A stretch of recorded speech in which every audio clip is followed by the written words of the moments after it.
Okay, so we are reconvening our open session. I'd like to ask Trustee Lang to report out any actions taken in closed session. Yes, there were two actions taken in closed session. On a 7-0 vote, the board approved a general unpaid leave of absence without benefits from November 7th through November 23rd, 2016, to a part-time classified employee at Saddleback College. And finally, on a 7-0 vote, the board rejected the claim by Mayor Tavasoli. Thank you, Trustee Lang. We now have the invocation led by Trustee Prendergast, followed by the Pledge of Allegiance led by Trustee Whitt.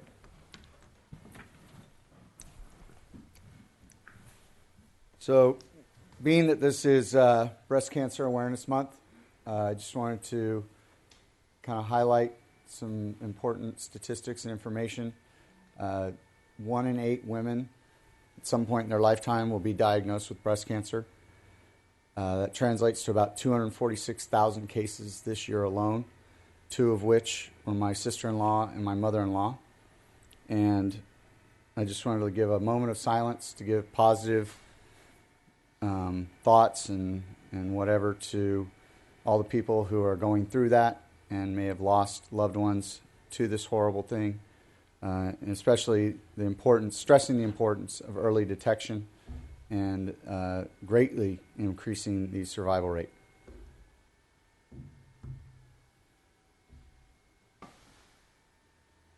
Thank you. Thank you. Would you all now say the Pledge of Allegiance to our mighty country and our flag? I pledge allegiance to the flag of the United States of America and to the republic for which it stands, one nation, under God, indivisible, with liberty and justice for all. Okay, item 2.4, public comments. Do we have any requests for public comment? We do not. Okay. We'll move on then to 3.0, board reports. And I'm going to start to my right, Trustee Prendergast. Thank you. All right, since I'm going first, I'll go ahead and defer the science building attendance to Trustee Wright, who will probably have a lot to say about that. But it was wonderful. On October 17th, I attended,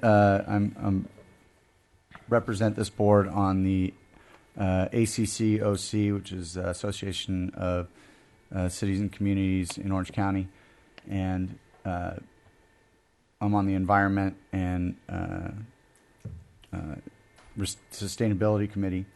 And we had a lot of good information about a template that we're building for cities to be able to figure out how to be environmentally conscious and deal with all the regulations that come down from the state and the federal government in that regard. And I've been on the committee now for a little over a year, and I still was kind of wondering why I'm on it, because I'm not a city council person. But they do have a really big interest in what we're doing here at the colleges, and ask my input as little as that's worth. But they did have a very interesting thing. I meant to bring it, and I changed cars, but I will get it to you eventually, Brandy.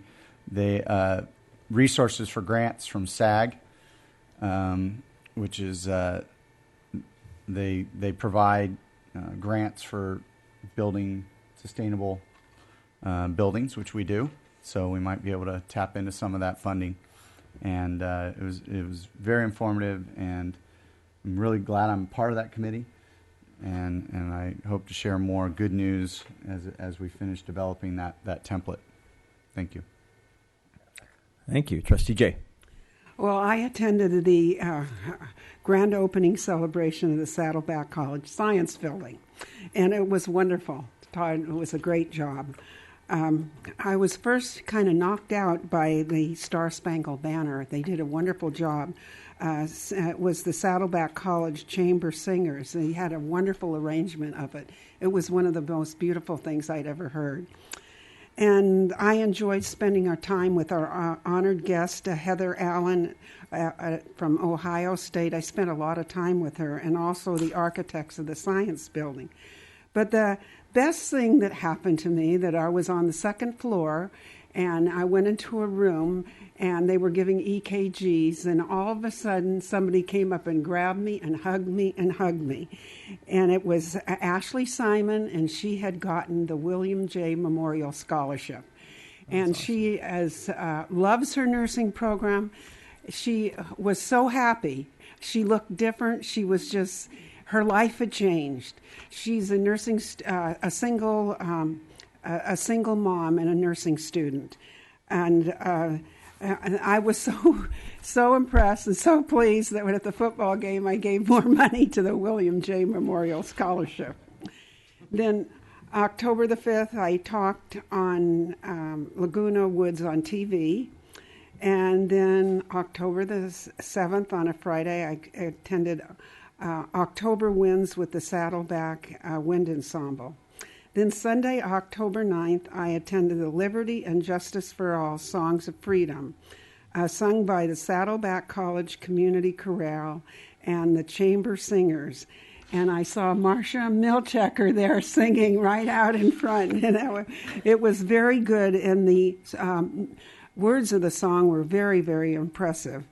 And then I attended the IVC Liberal Arts Dedication Program and ribbon cutting, which was wonderful, and took a tour of the beautiful facility. Wow, it was great. This is the first design-built project for both IVC and South Orange County Community College District. Then Friday, I attended the South Orange County Economic Coalition meeting, Libations with Legislators. And this was at meet and greet at the Saddleback Memorial Hospital Conference Center. And then Saturday 22nd, we attended the Saddleback College football game, the homecoming football game, which we won. And it was fun. They had how many inductees to the Hall of Fame, Todd? 61. How many? 61. 62. And the food was great. The barbecue was fantastic. So that's it. Thank you, Trustee Jay. I'm going to pass over mine for now and ask Trustee Wright to go. Thank you. Again, I attended a number of events this past month. But first of all, I just wanted to echo what Trustee Prendergast said. The science building dedication ceremony was absolutely superb. And I want to thank Dr. Todd Burnett and everyone who was involved there. The speakers were outstanding. I guess I was one of them, but it was just a wonderful event. In case you want to know, that building cost a little bit over $67 million, whereas the original science math building cost $4.1 million. So you can see the difference. It has 52,000 assignable square feet. It has 26 laboratories and 4 classroom buildings. It's just a beautiful facility. If any of you get a chance, please just go over and look at it. Every time I go over, I get kind of emotional. I also attended a football game on the 1st of October where Saddleback College beat Ventura College. And then I spent the week of October 10th through October the 13th at a community college up in Northern California in San Jose. It was called Irvine Valley College. I was part of a 14-member accreditation team. I learned an awful lot about accreditation there. And our days started bright and early Monday morning. I went over to the district. I put in 3 days over 12 to 14 hours a day. And then on Thursday it was a little bit easier. So we had our out brief, telling them about some of the findings that we found. And then we left. So I was tired when I got home. Then finally I attended the Irvine Valley College new liberal arts building, a wonderful building. And I enjoyed the ceremony, the ribbon cutting ceremony and so forth. And then finally I also attended the athletic event at the Gaucho Athletic Homecoming Barbecue and football game. And I was so pleased to hear that Saddleback won. I left at the end of the third quarter. They were still behind. But they pulled it out in the last seconds of the game. Congratulations. Thank you. Trustee Lang. Yes, I'm not going to bother to repeat all the things that were said, but there's just been a host of great activities that have been going on lately. You've heard all about those. New science building was absolutely fantastic. I was very impressed with Heather Allen. She is certainly one of our great alums, and it was great to hear what she had to say about the program and how it's changed her in her life. So that was pretty special. But you've heard about all the other activities. I think that people mentioned football game. We left early. I think that probably is what saved the team. So just glad they got a victory, and been a busy time. Thank you. Thank you, Trustee Milchiker. Oh, well, I think you've covered most of it, but I thought I'd mention in my 2 minutes some of the things and some of the incredible events that I attended, not counting our special board meetings that we had, where we're actually talking about, as we're talking about later in the board meeting, the attributes we would like in our next chancellor. But first I attended the IVC. This is in chronological order since the last board meeting. First I attended the Irvine Valley College open forum where students and faculty members and staff asked questions of the administrators. It was open, it was interesting, and it was very, very helpful, I think, to everyone.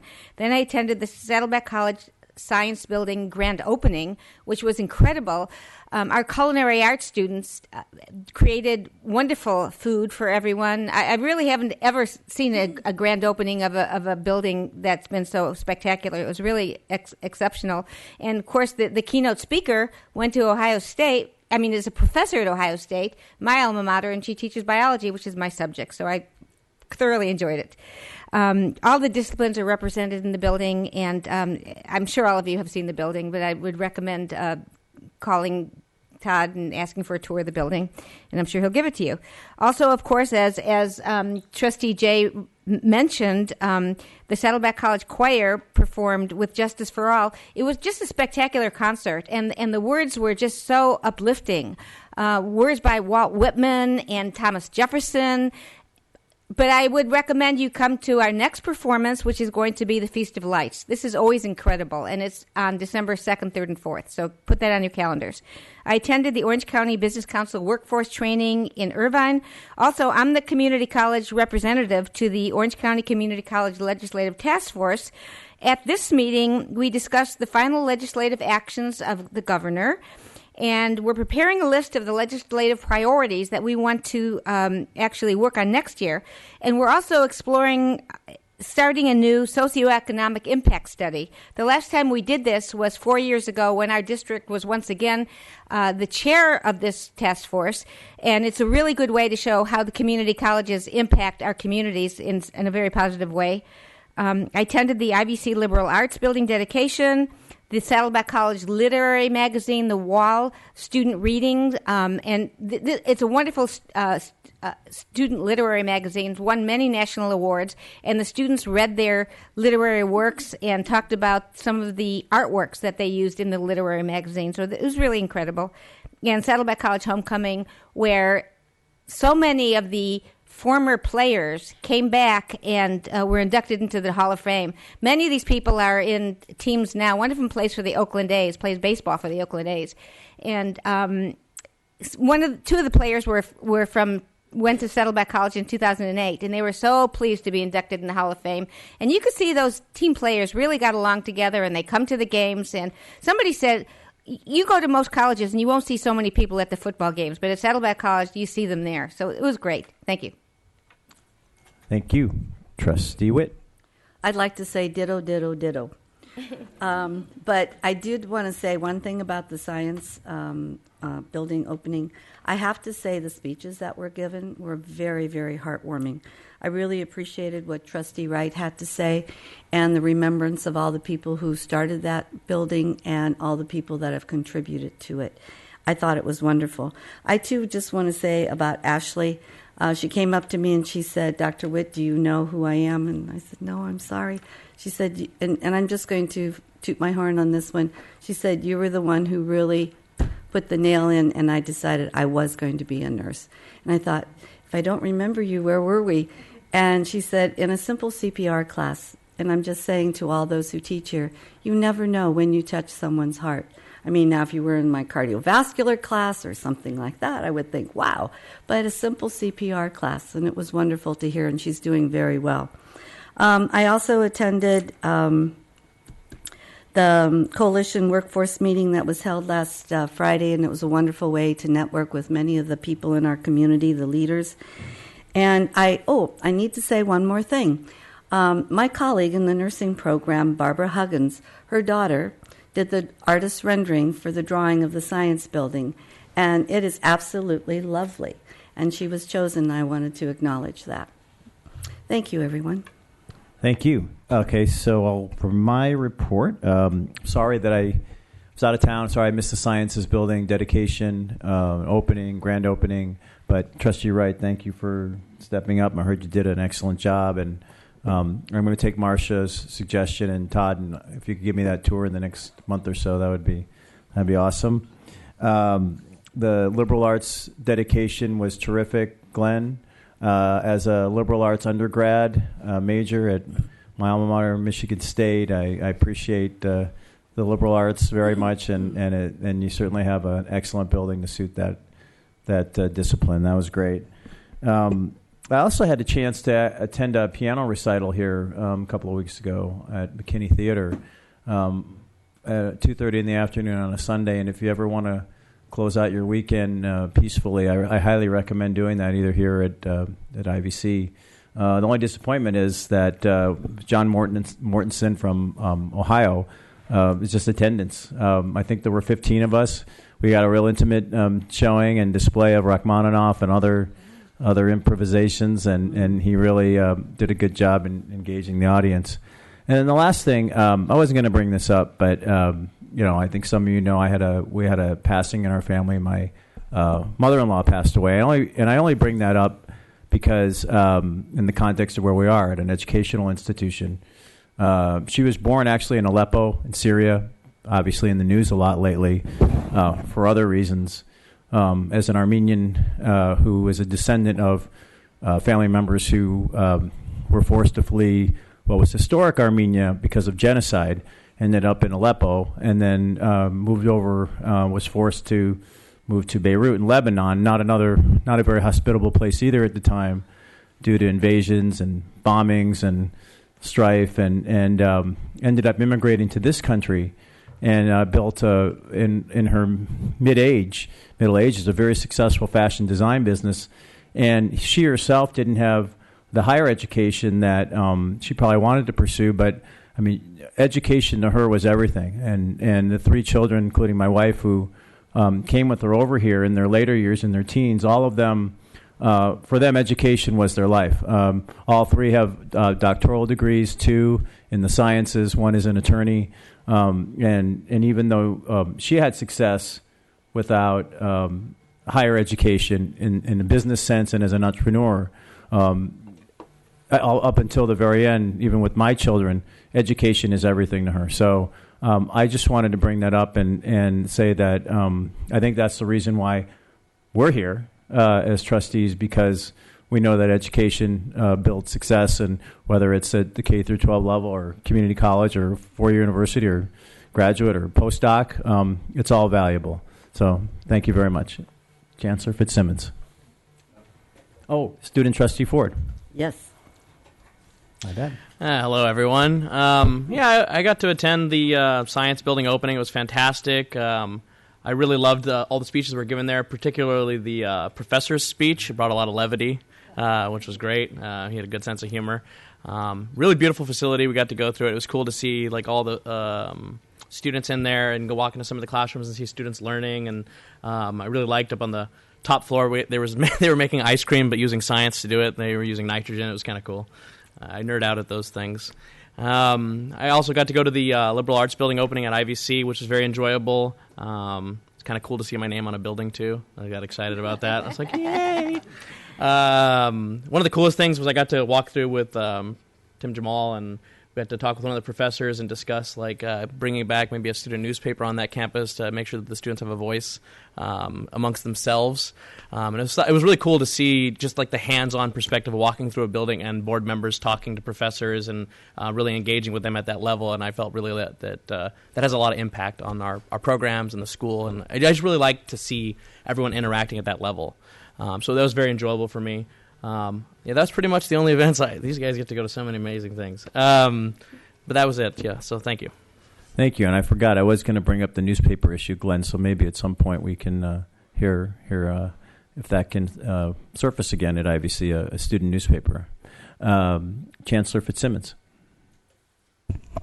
Okay, I'll keep it brief. But I do want to, before I do my remarks, really commend the people who brought home the delivery of having the two very instrumental buildings at both of the campus open and ready for students and faculty this fall.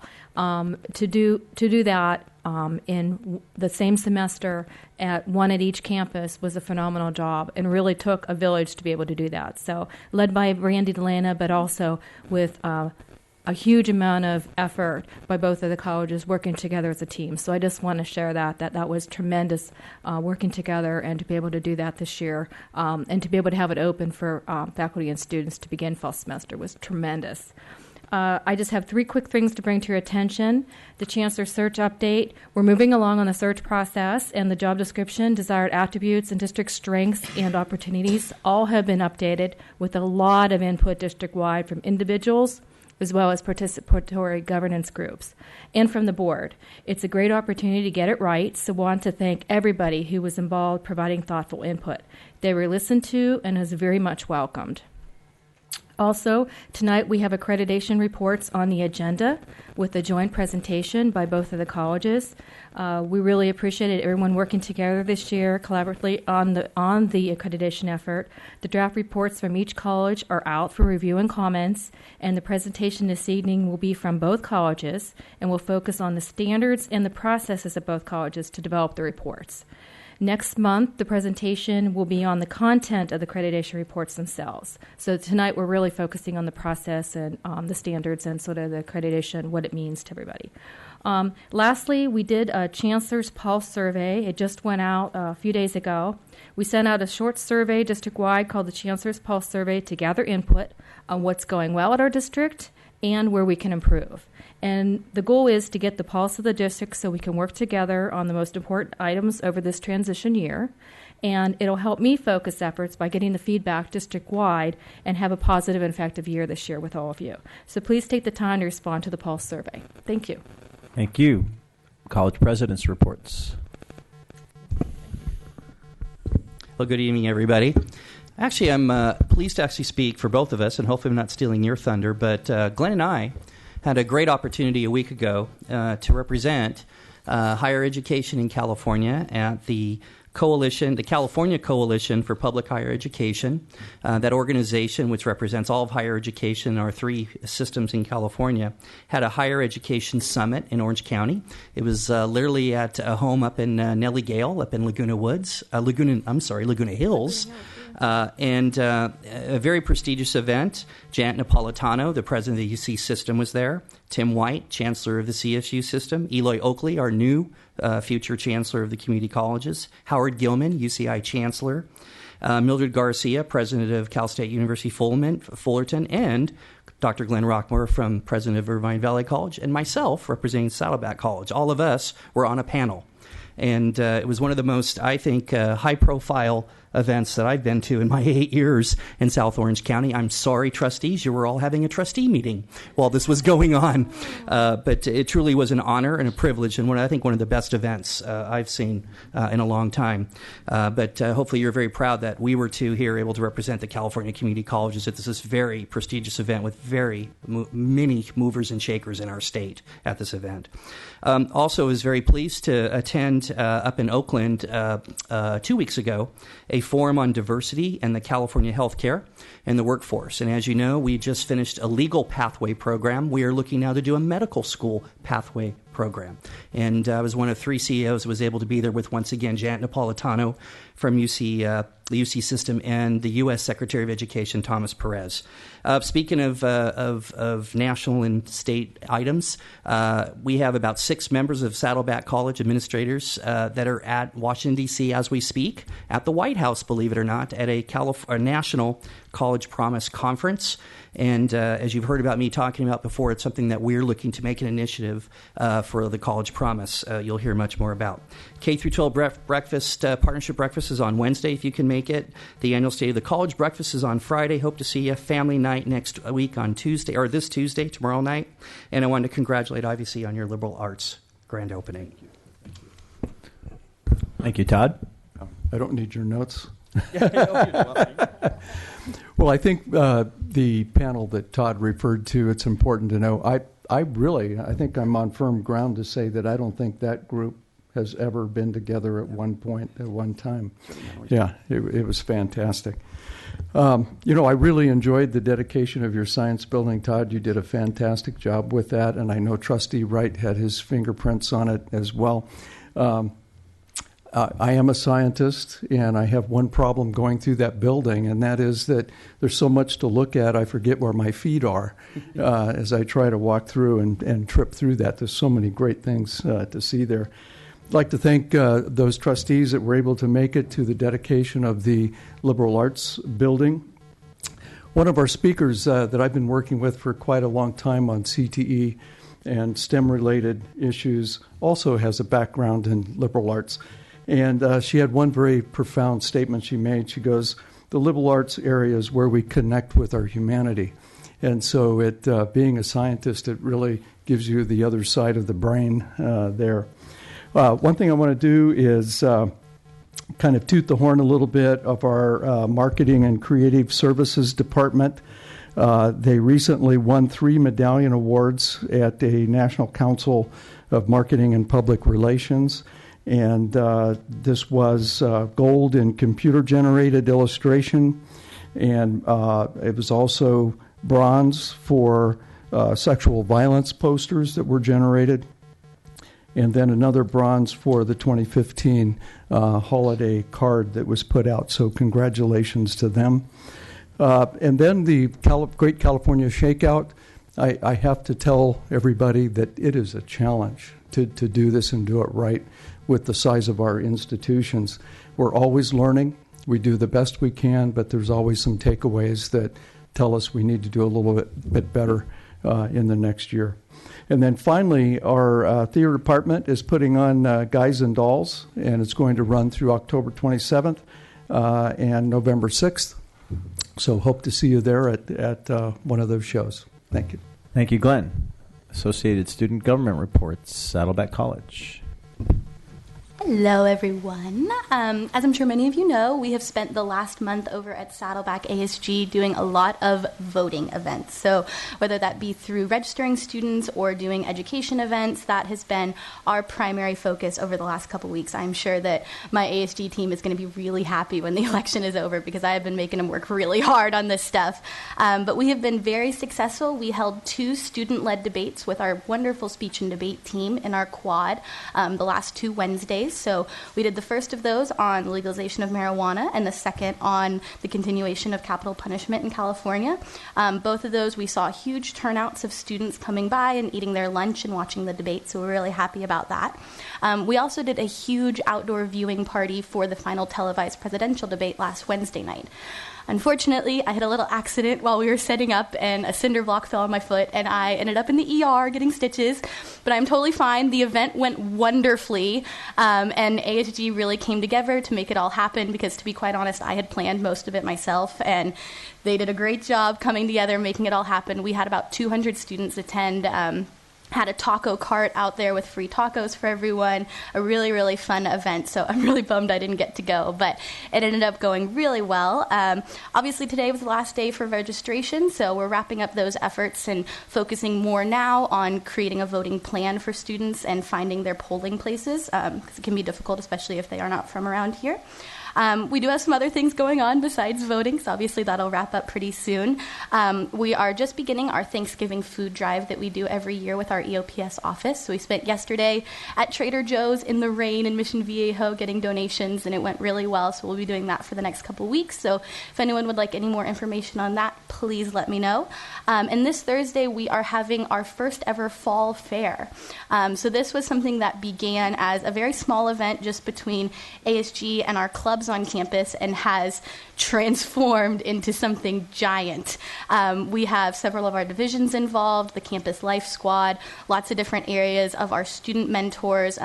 Pretty much everywhere on campus that interacts with students will be working with this event. We're having a costume contest and a pumpkin patch, a big inflatable slide. So if you're around at Saddleback on Thursday, I would definitely encourage you to come by the quad because it should be super fun. We'll have tons of food and candy.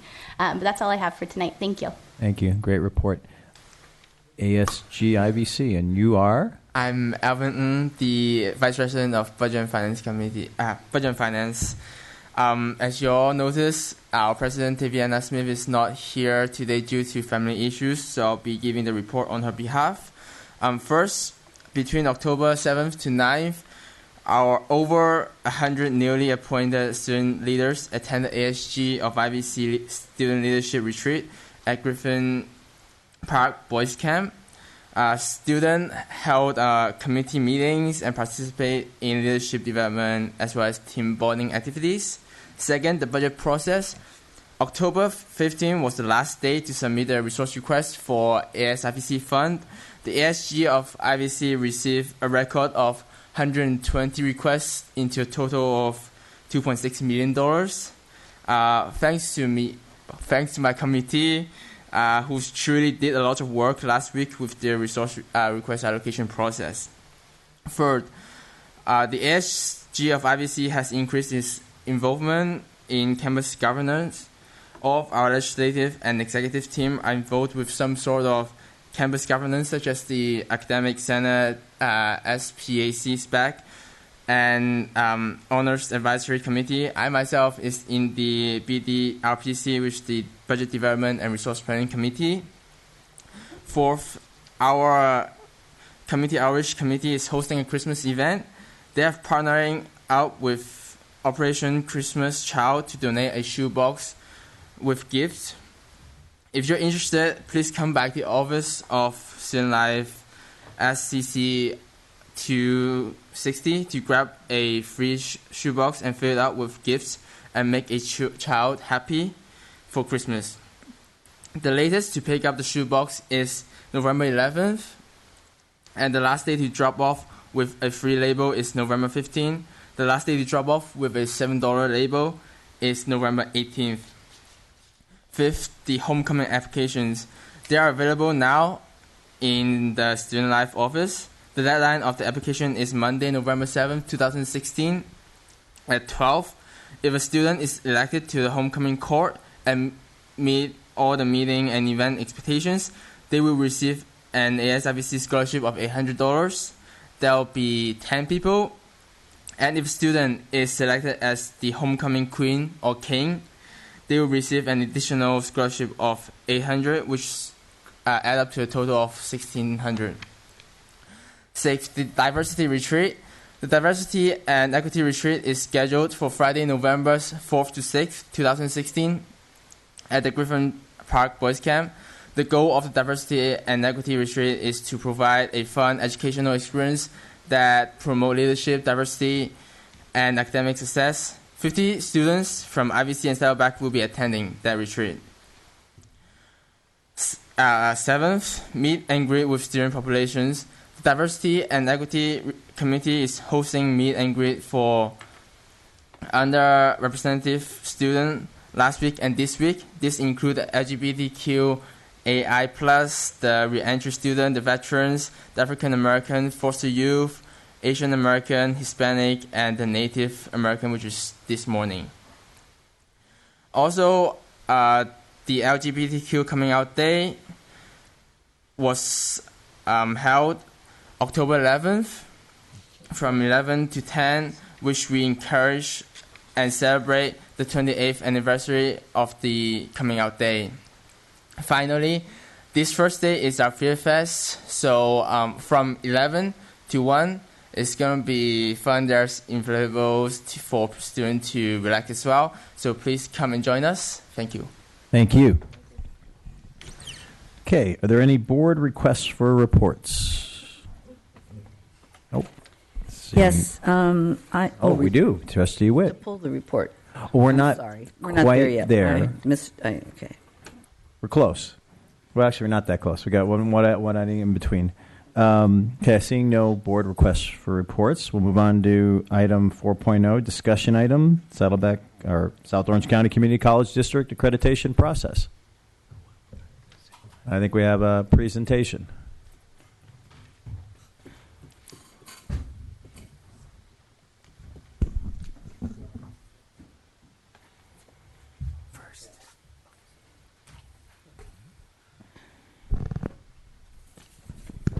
Thank you.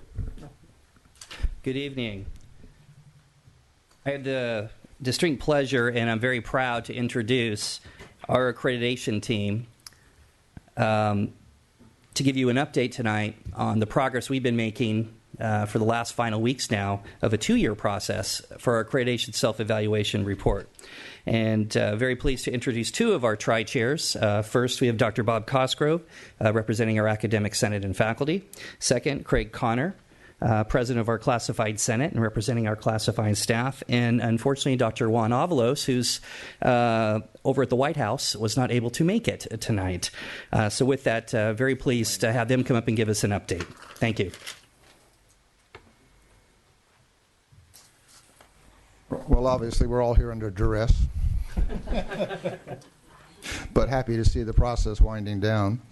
Our report currently reaches about 356 pages of draft responses to the ACCJC's questions for the 4 standards and the quality focus essays.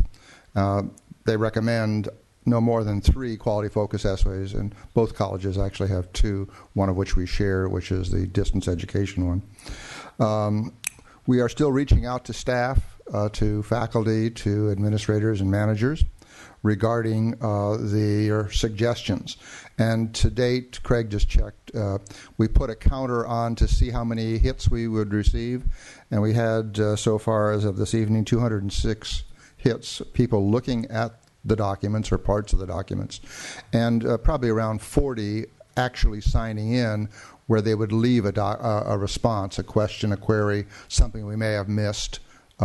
Sometimes it deals with the details.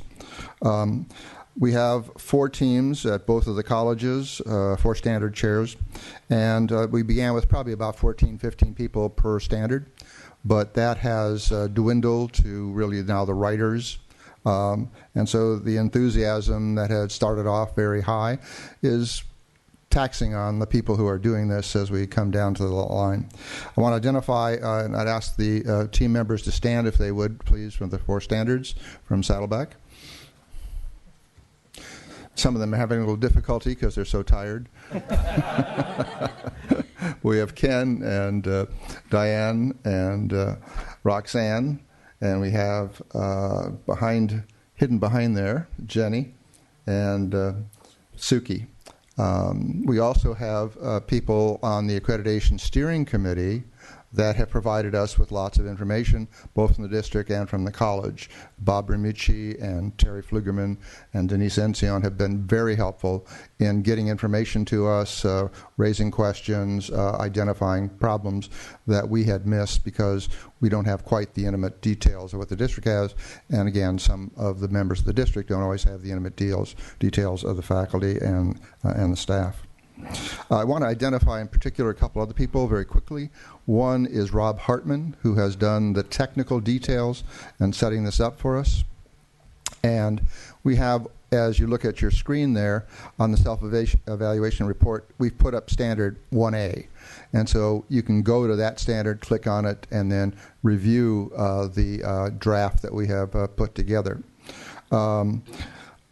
Craig has been exceptionally helpful, and Juan has taken on a real leadership role because he's over in the administration building where the questions tend to come and the problems seem to reside. So we are very pleased with the work that we've done, and we have a backup support of Jennifer and Marina on the quality QFEs, and we have behind the scenes too Claire Cesario, who is our content writer, reviewing what everyone has done because of her history and background and her work on previous reports. And also we have Amanda Rudd, who is our style editor, and she had her training at the LA Times. So we're very pleased to have these individuals. As you look at the rest of the slides very quickly, we have where you can go to see. And here is where you can, what we're still working on are the drafts, and then incorporating, if there is a need to do that, comments and suggestions by others, and last minute things that we are picking up on of a piece of evidence here or there. Hope you don't have any questions. Not yet. Not yet. Thank you.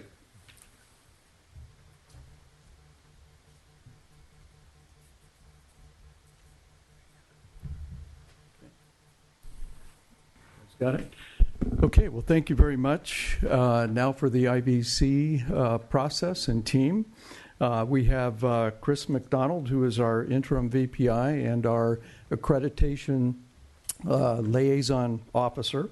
And we also have Bob Urell. He's sitting in for Kathy Schmeidler. He's a professor of business and the Academic Senate vice president. And so before they get started, I want to thank the entire team.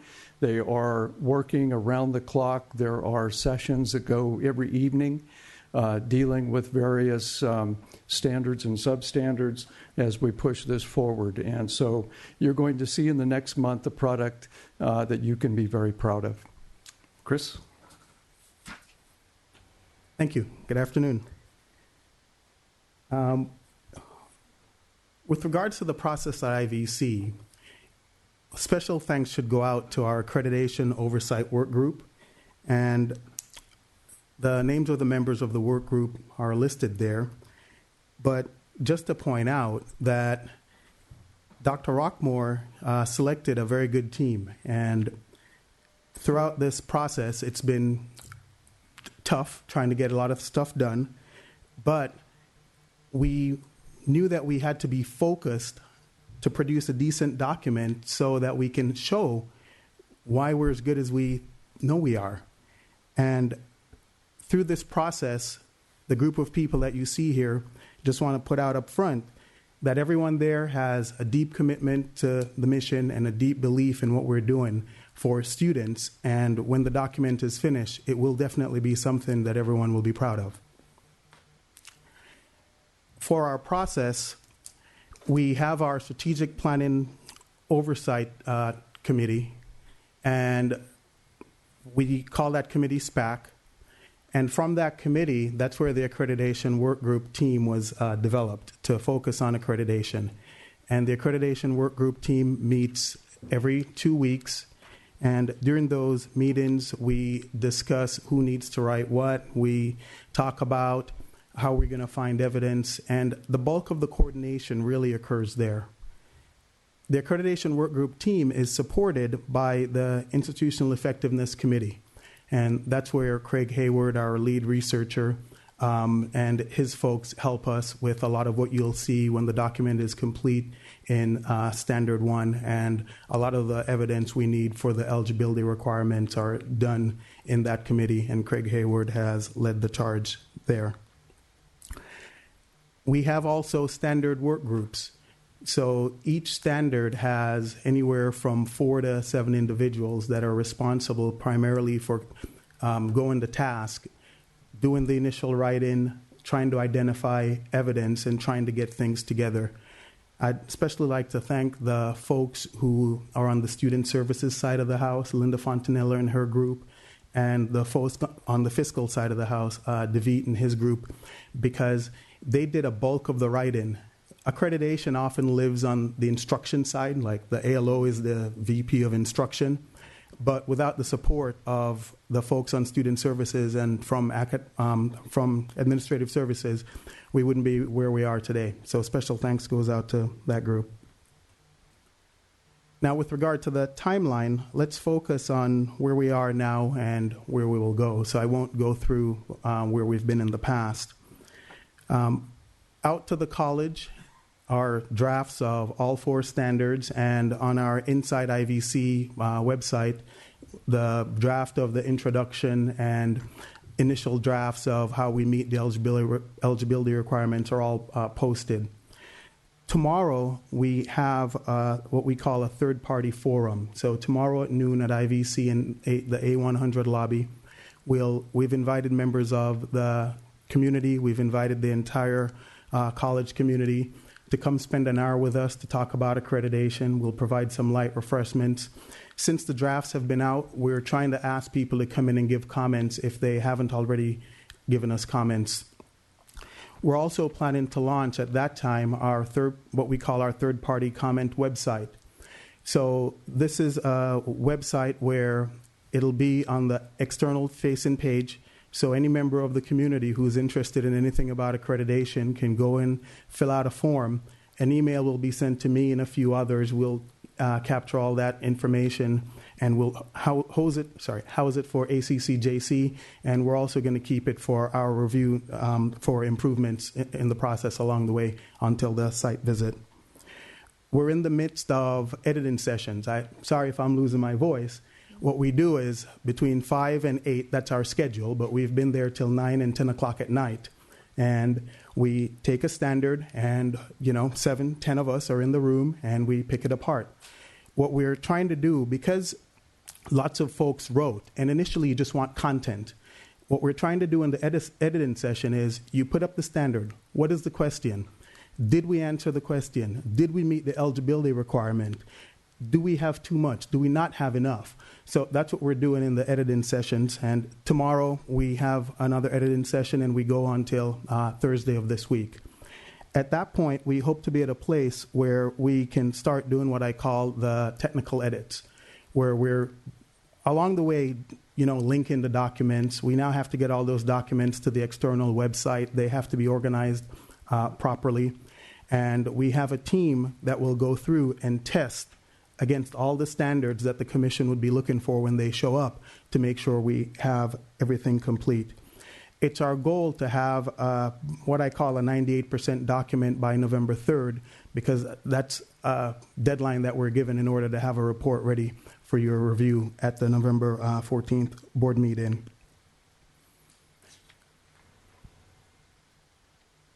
So where are we with the standards? Now, what's here is actually where we were about 10 days ago, 2 weeks ago.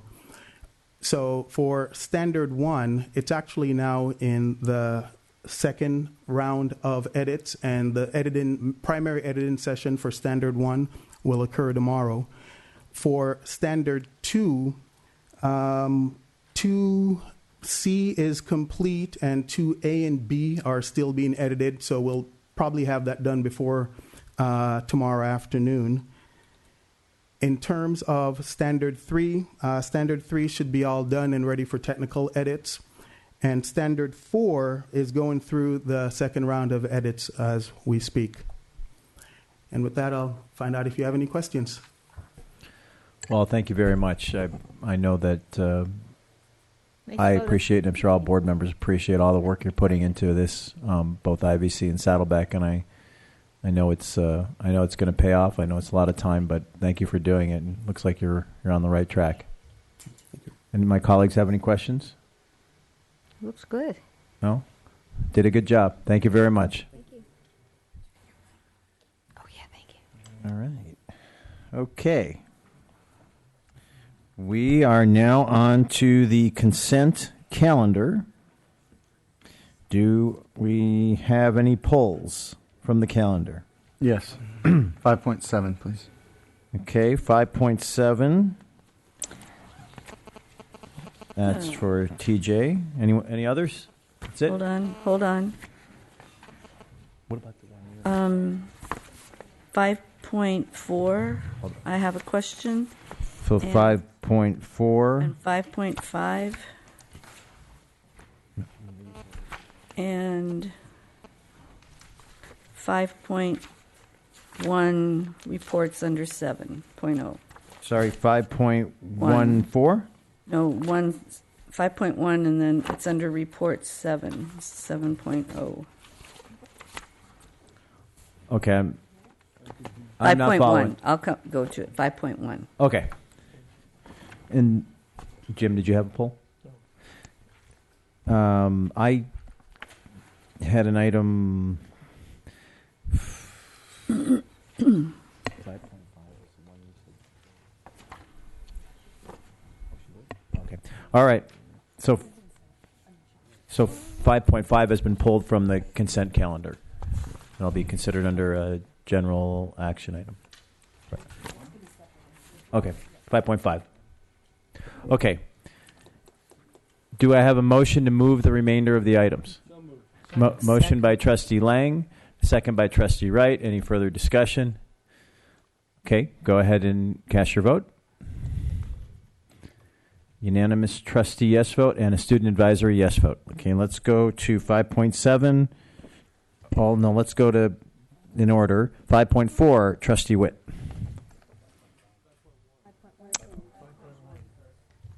5.1 first. I thought you said 5.10. Okay, 5.1. Trustee Whitt. On page 7, under reports, I was just going to ask, when might we see those accomplishments and highlights? Under reports? You're talking about item 5.1, the minutes? Of the last meeting. Okay. So we're on the minutes. And can you restate your question? Irvine Valley and Saddleback College Foundation financial reports, and Okay. it said that we will provide a summary of information. So that'll be maybe January, February. I guess that's a question, Todd, for you and Glenn regarding your foundations. I'm sorry, what summary of what? That was the minutes from the last board meeting, which they did provide that evening. So that was, the minutes actually stated that they would provide it that evening, which they did. But for the 2017? Oh, I missed that then. Sorry. 2015, I took 16, notes. I didn't see 17. and 15. Okay. Both, yeah. All right. Sorry. That's it, yeah. Okay. Okay. All right. Do you want to move the item now? Yes, move. Okay, motion to move 5.1. Second from Trustee Lang. Go ahead and vote. Unanimous trustee yes vote and a student advisory yes vote. 5.4, Trustee Whitt.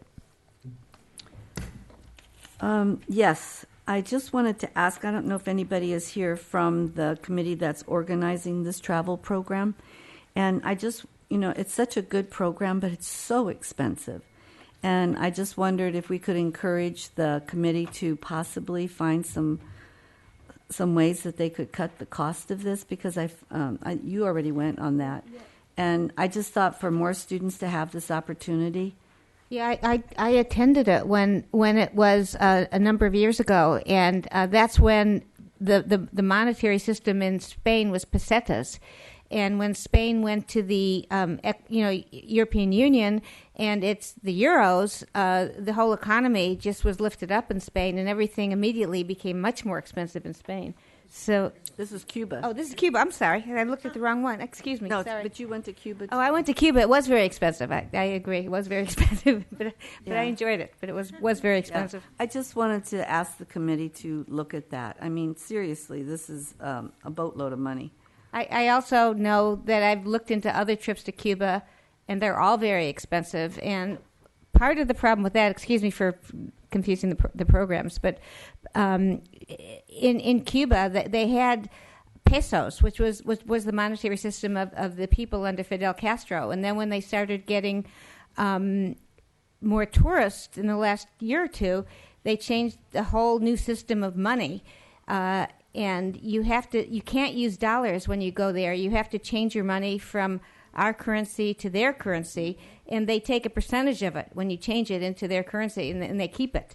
So it's just very expensive now to go to Cuba, and every trip I've seen is very expensive. But I agree with you; it is very expensive. So did somebody else want to say something? Todd, did you want to respond at all? Other than my understanding is you're actually correct, and I wish if Spain would actually be cheaper today because the euro exchange is a lot better.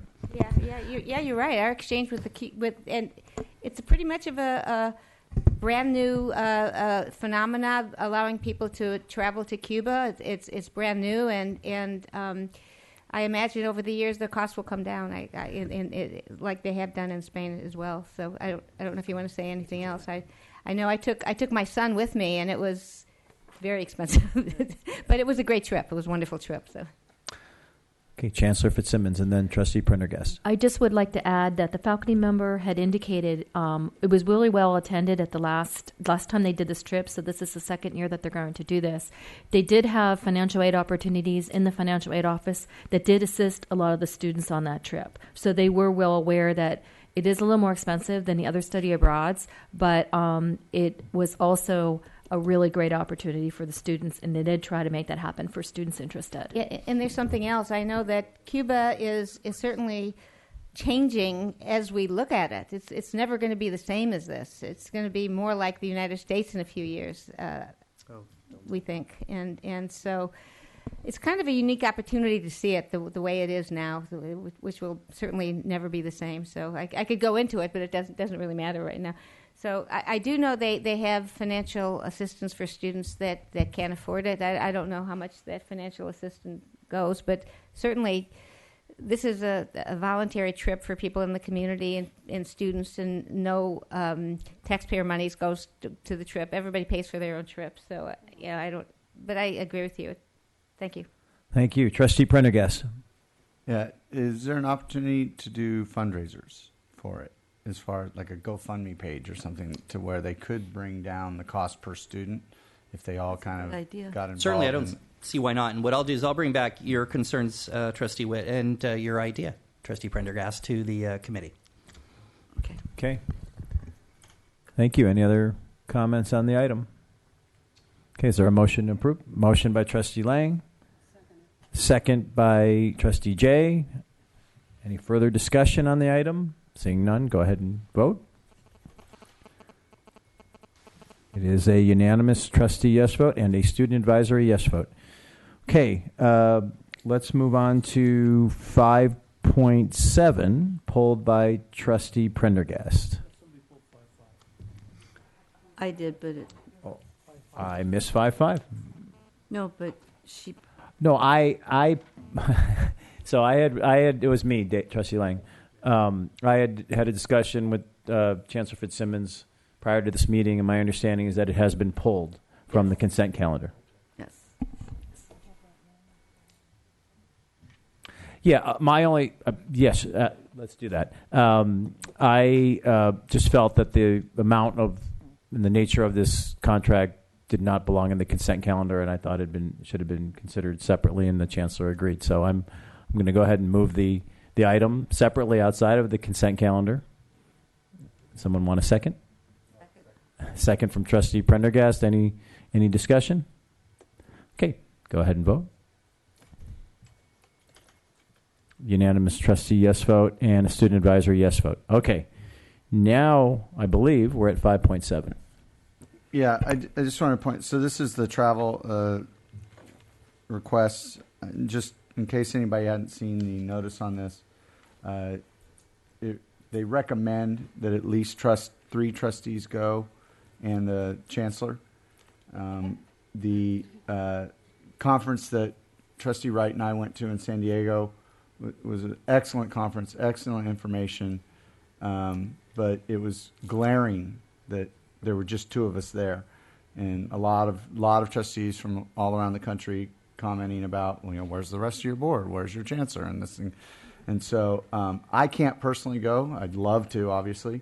But cost-wise, it isn't actually much more than what it was for us to go to San Diego, which means they must be getting an amazing deal on flight and hotel.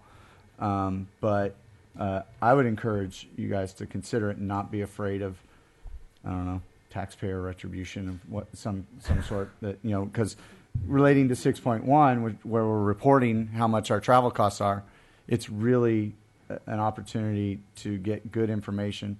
We already bypassed the one in New Orleans earlier this month, so I think we're frugal in that sense. But don't balk on it. If you're able to go, I would recommend it. Yeah, I appreciate that. I saw the item, I saw the conference, and I do have personal interest. It's just a little bit far out right now. for me to make that determination, but it certainly was of interest to me. Yeah, I saw it also, and it looks interesting. I've never gone outside of the continental United States for a meeting ever, but I also agree that it's really important for and you're right. It's about the same price as going to Washington D.C. I think so it's not really extraordinarily expensive.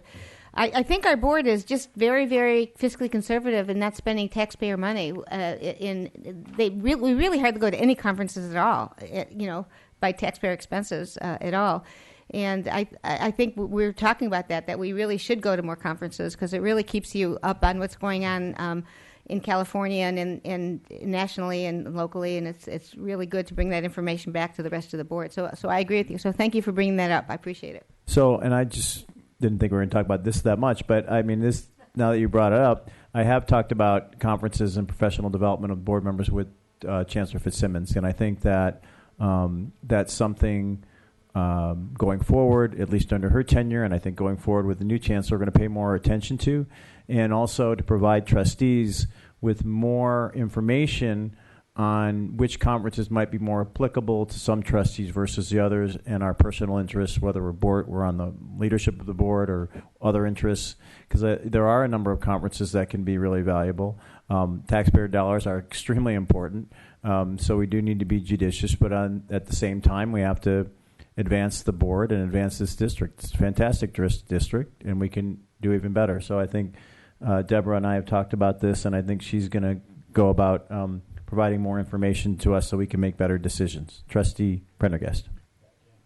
I didn't intend to spend this long on it either, but I did want to make sure that we were clear as well, because one of the mistakes that we kind of made at the last one is because of the title of the conference, Government Leadership.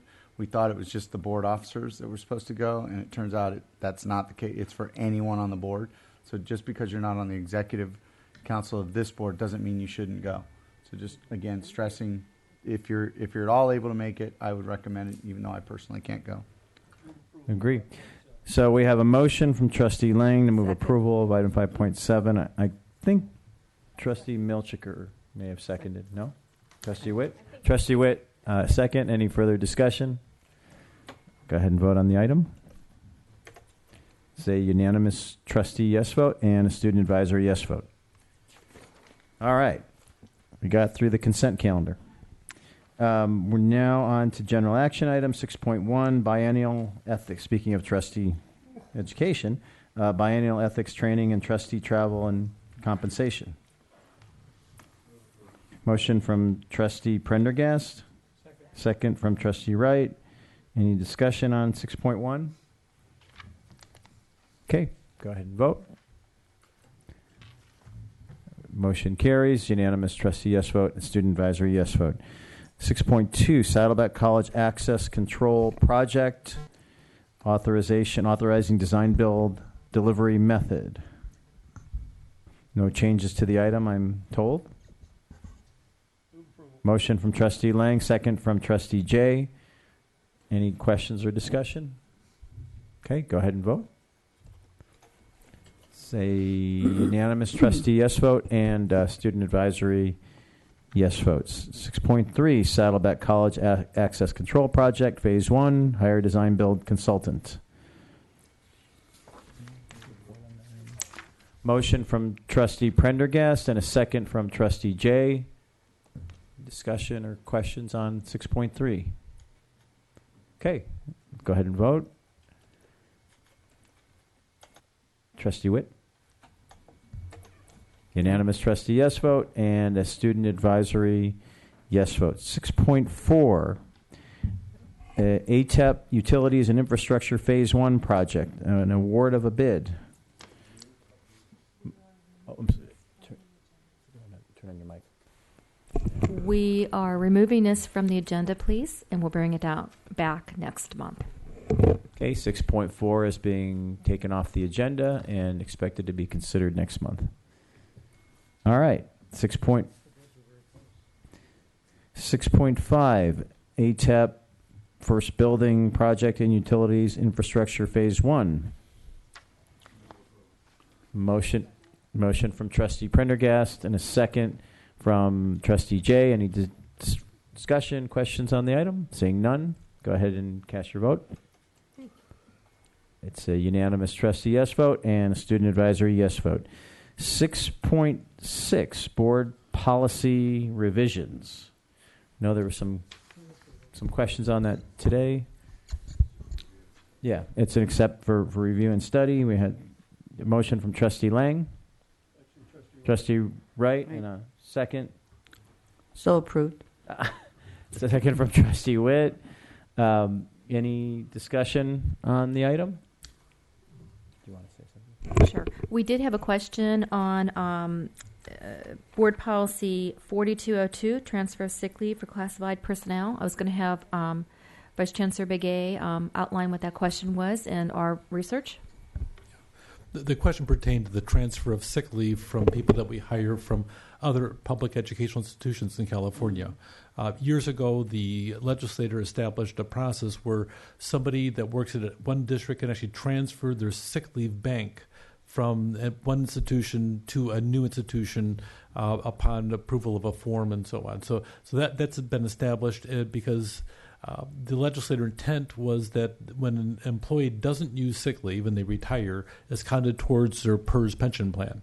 So that way they have a unified methodology through all 72 districts in the state. So what you're seeing here is up for review by the board. In essence, the language is almost a duplicate of the state education code, which is cited at the very bottom of the board policy. So I know it's for review and study, and it's board policy, but what you're saying is that we have to accept it and we have to approve it. Yes. Yeah. Yeah. Other than that, yeah. Just to add also that this, there are some board policies where the Board Policy and Administrative Regulation Council will review, and current policies don't make any recommendations for changes, but it still comes through the process to the board so that a new date is put on and we have a public review here at the board level. All right. Thank you for that. Go ahead. We now have a motion and a second on 6.6. Go ahead and vote on the item. Item carries. Unanimous trustee yes vote and a student advisory yes vote. 6.6, academic personnel Move approval. actions. Motion from Trustee Milchiker. Yes. Let's get a second in. Yes. Yes, sir. Do we have a second? Academic personnel actions. I know we have a motion. Second from Trustee Prendergast. Yes. Discussion from... Yes. We have one small change on page 2 of Exhibit A. We have the board approved. You'll see the footnote at the very bottom. We understand the board is very proactive, but it says that the board approved it October 26, 2016, which would be Wednesday. You're very good as a board, but we don't think that's going to probably happen on Wednesday. So the actual date there was actually 2015. So our apologies for that error in the footnote. The board already pre-approved that back then. Okay, thank you. Yes. Thank you. Any discussion, further discussion or questions? Seeing none, go ahead and vote on the item.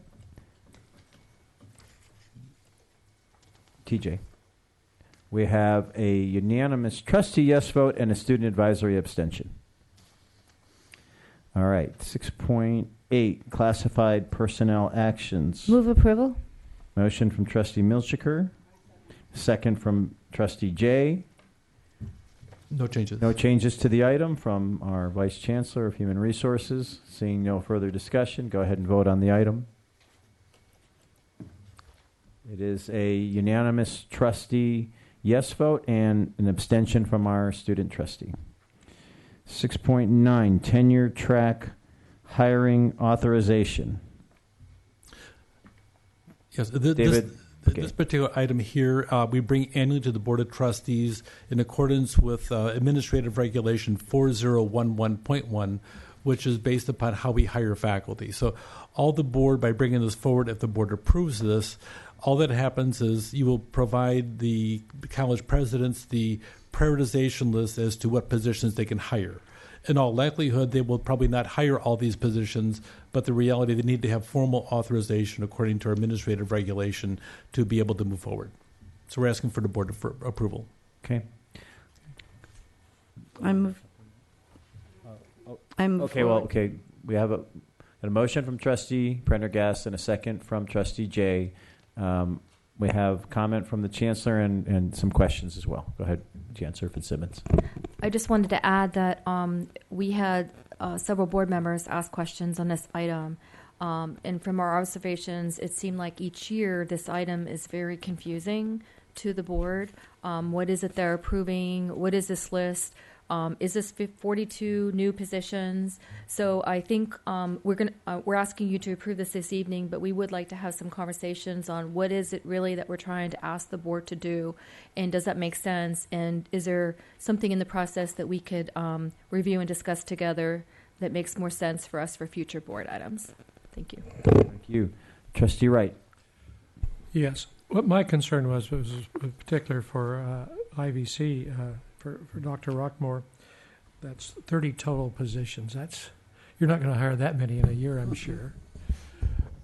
No, and in fact, this goes right to the confusion, is that we have a process that basically mathematically generates the positions. The committee that does that and runs the formula like to take it out fairly far. It does a couple of things. It lets some of the schools know when they may have a position coming along at some point. But looking at this, we have to look at the faculty obligation number. We have to look at our finances.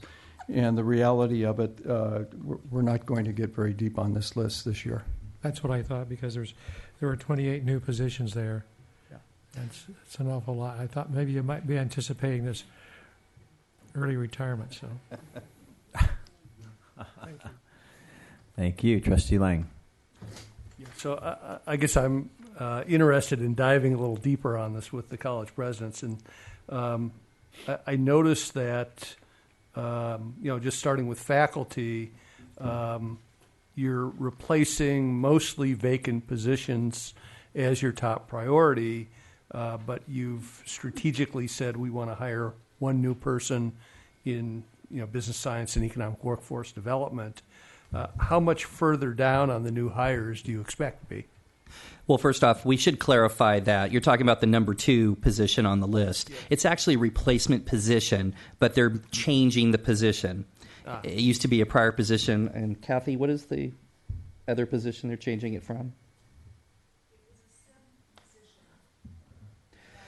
Okay. Vacant 5 years. That's why it's up for new. It was a vacant position for 5 years. It was a SIM position, and now it's going to be a CIM position. That's why it's considered new. It's not a new position. It's a replacement. Okay. It's a new faculty discipline hiring that we're in, as opposed to the one that was before. And how far down the list do you think you might get? We have not discussed it fully yet. I would imagine no more than 2, but it's possible we could go. But we're still having discussions on that. After the replacements? After the replacements. Yes. Okay. Thank you. Same question, Dr. Roquemore. Yes, it's exactly the same thing. If there may be one possible nuance, is that our vacancies in our model end up being a slot, not a name. And so it's held in the budget until it gets a name. And so, again, that's done mathematically. Any idea we'll how far? We'll be about 2 deep probably at this point. Okay. Yeah. Thank you. Thank you. Student Trustee Ford. I just wanted to point up information. Is this list propagated just by the regulatory hiring obligation guidelines, or is it also from demand from the offices of instruction by student needs? I'm not sure. That information wasn't in the thing. And it's more the latter. It's having to do with faculty needs, program needs. We have a whole convoluted process, you might say, of college-wide process with faculty, administrators, and everybody coming forward. And this actually is a recommendation based on our academic senate and through their process. And maybe our academic senate president wants to comment on it if she would. But other than that, hopefully that answers. Academic Hi. President. Good evening. Yes, we have a fairly well-developed process for any new faculty hiring prioritization committee. That's what we call it. And that process is actually co-chaired by an academic senate faculty member and also by our VPI as well. And that process is generated by faculty running the data, speaking with the needs for our students, for our academic divisions. It's a pretty well-developed process, and then our recommendations move forward. Okay. Go ahead. If I can respond to Student Trustee Ford, the mathematics that I'm talking about is the full-time equivalent to part-time. And so the theory is that if you have a few full-time faculty and a lot of part-time faculty, that means there's a need to hire more full-time in that area. So that's how that works. Okay, thank you. Any other questions on item 6.9? Okay, go ahead and vote on the item. We have a unanimous trustee yes vote and a student advisory yes vote. 6.10, classified employee position layoff. Motion from Trustee Lang, second from Trustee Wright. Discussions, any other information? Seeing none, go ahead and vote on the item. Unanimous trustee yes vote and a student advisory yes vote. 6.11, the Chancellor Position Description. I move for approval. I'll second. Who moved that? Trustee Whitt, was that you? Yes. Motion from Trustee Whitt and a second from Trustee Milchiker. And I think the interim chancellor is going to comment. I would like to comment as well. Just briefly, this position description was reviewed at our special board meeting of the Board of Trustees last Monday, a week ago, with the search firm PPL Incorporated and the 2 consultants. They spent a considerable amount of time talking about the job description as well as other elements of the chancellor's search, including attributes and strengths and challenges and opportunities for the district. So all those together will be pulled together for the recruitment, which will take place in the near future for the chancellor search. So this version of the job description was the edited version provided by PPL with the feedback from the Board of Trustees that evening. Thank you. Thank you, Chancellor. Trustee Milchiker. Yeah, many of us, we had a special meeting that we all presented our input as to what qualities we wanted in a chancellor, and these were all incorporated into this final description. And prior to that, the people in all through the district were requested to submit what they wanted in a chancellor, and it was all. We were told it was all incorporated into this document as well, and this process for choosing a new chancellor, to me, is the most open, transparent process that I've ever seen in choosing a chancellor. We're letting everyone participate and talk about it, and even to the very end of the meeting when the proposed chancellors will be coming and presenting themselves to the college communities, it will be completely open and transparent, and I'm really pleased about that. So thank you. Thank you, and I couldn't agree more. I want to really thank Chancellor Fitzsimmons and in both campuses and district employees. I mean, we have received a huge number of input on this position description, and I know I appreciate it. The whole board appreciates it. There's only one employee this board hires, and that's the chancellor. And the chancellor does report to us, but that doesn't mean that we are in an ivory tower making this decision. Clearly, as Trustee Milchiker said, we've gotten input from a lot of people, and I really think that the position description is a pretty substantial improvement from the prior version of the position description, and I think on the basis of that, we are going to get an excellent chancellor, and we're going to get an excellent pool of candidates, and we're going to continue moving this district forward and upwards and in an even greater direction. So I think we're well on our way. The process is moving along. We had a great special meeting, and this is really a top priority for the board, and I know for everyone on the campus has great interest, so thank you. Okay, let's go ahead and I think we have a motion and a second. Let's go ahead and vote on the item. Unanimous trustee yes vote and a student advisory yes vote. Okay, where we've got 7.0. 7.1, I believe, is being pulled and will be considered at the next Board of Trustees meeting in November. 7.2, Saddleback College and Irvine Valley College speakers. 7.3, Basic Aid Report. 7.4, Facilities Plan Status Report. 7.5, Monthly... Oh, Trustee Lang, sorry.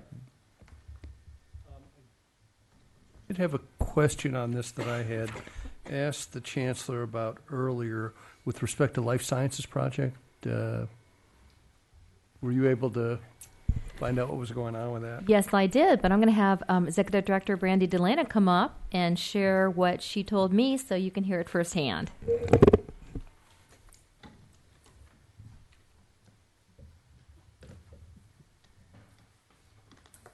Sorry for the confusion. It's not the entire Life Sciences project being rebid. It's only a small portion. So in the first year, I know. So in the first year of occupancy, we find things that aren't quite right, quite suited to the needs of the end users. And so we come back and do a little pickup project. And that's what this is. And it's so small that after we went out to bid for the first time, we got no interest on it. So we're going to combine it with another project that IVC is performing, also on the Life Sciences project, with the hope that those together will gain more interest. Thank you for the clarification. You're welcome. Thank you. Okay, we're now on to 7.5, Monthly Financial Status Report. 7.6, Quarterly Financial Status Report. So, yes. Okay. Do you have a question? No, I had a comment. Trustee Lang. Okay, yes, this was another one that I had identified because we were missing numbers on Exhibit A, page 1 of 3 for the actual 15-16, and I wasn't sure if we could submit the report in the current fashion that it's in, so I wanted to just hear a comment about that. It is an error on our part. There should be the number for the actual for 15-16. And we have 45 days from the closing of this particular, so we can bring it back on November 14th for you with more clarity on it. At the same time, we were waiting for the audit report as well to make sure all the numbers are the same. So we will bring it back to you on November 14th with more numbers. Great, thank you. Okay, thank you. 7.7, Retiree OPEB Trust Fund. All right. Moving forward in good time, we're now on to reports from Administration and Governance Group. Saddleback College Academic Senate, Kim D'Arcy. Good evening. No report tonight. Thank you. Faculty Association, Mark Blethyn. Good evening. On November 4th, the Faculty Association is going to be hosting an employment workshop for our part-time faculty members to help them develop some skills in applying for and learning about best practices in applying for full-time positions. I was hoping that all 30 or 40 of those positions that we identified earlier were actually going to come true, because then that'd be very, very useful. And before you all rush to see if you can sign up for this workshop, the next time, because the 50 spaces disappeared almost instantaneously. We have a waiting list of about 35 at this point. So this is one of a two-part. In spring, we'll offer a secondary follow-up workshop, which actually moves ahead and works on skills and actually interviewing for these jobs. So we're reaching out to them. And as a reminder, I'd just like to finish with November 8th is Election Day. And so we're encouraging everyone to get out there and vote and do your civic duty. Thank you. Thank you. I think half the state is close to voting already.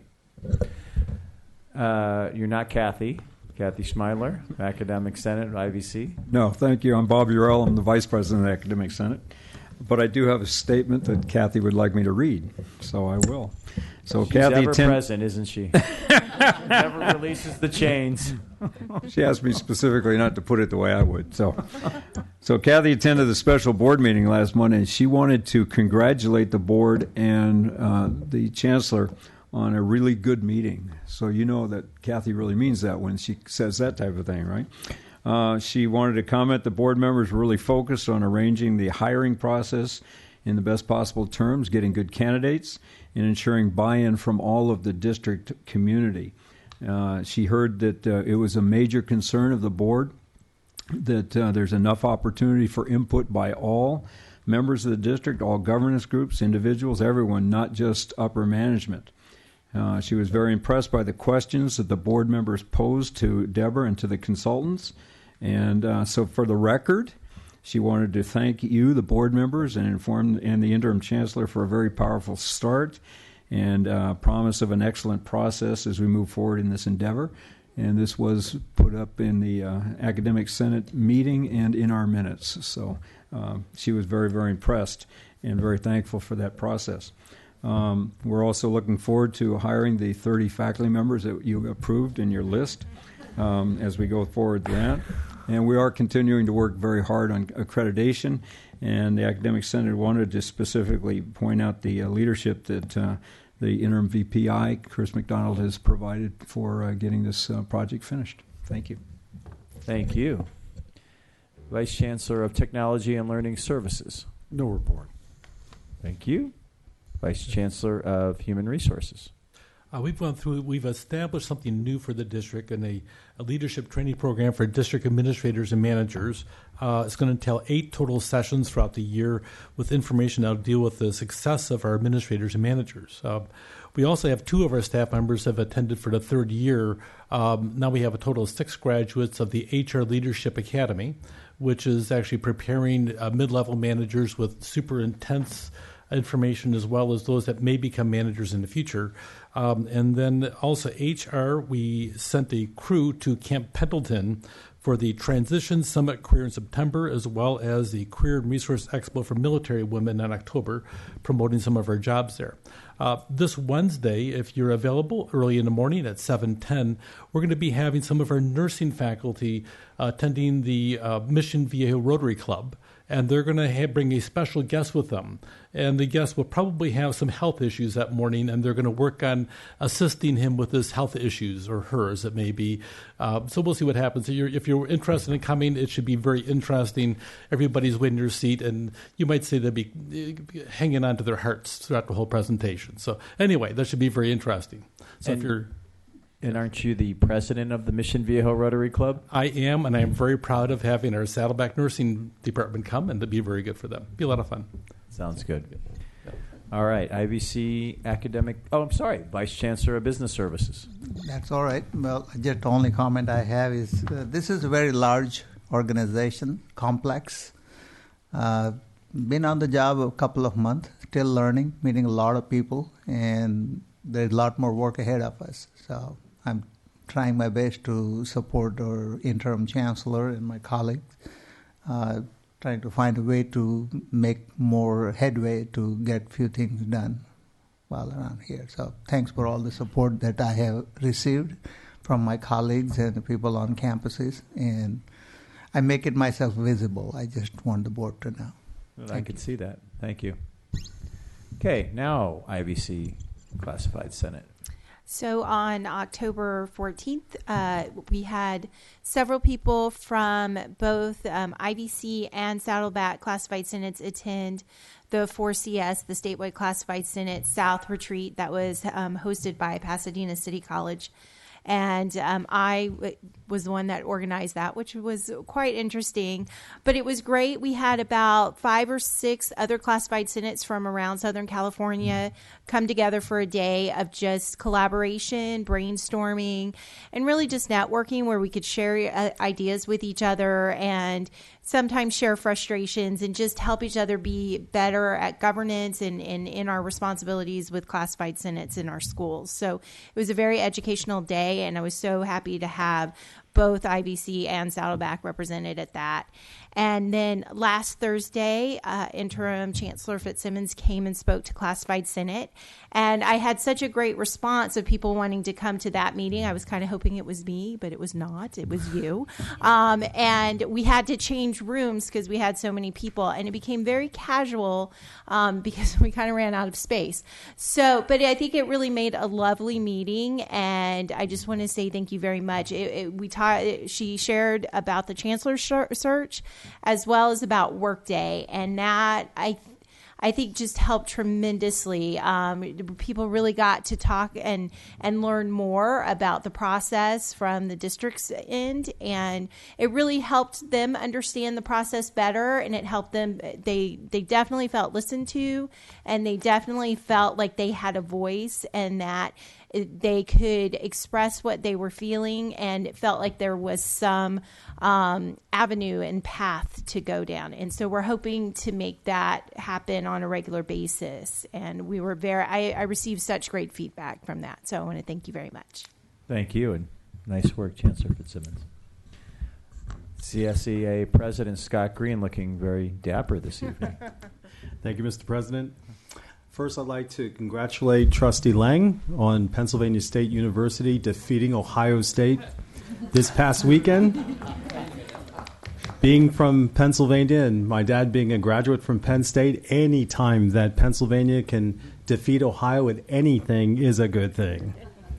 So CSEA actually has worked with the state in trying to get young people to register to vote. They've been doing that campaign all the way up until today. They have reached out to many different entities, so it makes it easy for young people to be registered to vote. And so that effort has been going on since probably the summer, where CSEA has really emphasized that. Also, too, CSEA was on a campaign to also try to do their part in reducing student debt. Student debt is just, as everyone knows, it's just such a runaway anomaly that it's becoming impossible for people in their lifetime to be able to pay off student debt unless they inherit money or unless they somehow are in a profession that they'll be able to pay off student debt. So CSEA has awarded scholarships to students to help in that regard, and we will continue to do that for as long as we possibly can, because we believe that student debt should be eliminated as much as possible. Thank you. Thank you. I couldn't agree more. And now I don't think we have Saddleback College Classified Senate here this evening. All right. Okay, so it's bad news at the end of meetings. Tonight we adjourn our meeting in memory of several people who recently passed away. First, we offer our sincere condolences to the family, friends, students, faculty, and staff who knew IVC student Joshua Thatcher. Joshua passed away on October 13th. Counseling services are available at the IVC Health Center for anyone who might need to speak with a counselor during this very difficult time. Second, we mourn the loss of two longtime faculty members. Dr. Cal Delfield, strong advocate for the Saddleback Emeritus Institute over its 40-year history, recently passed away. He was a champion of lifelong education issues statewide and a strong advocate for seniors. His passion and presence will be missed.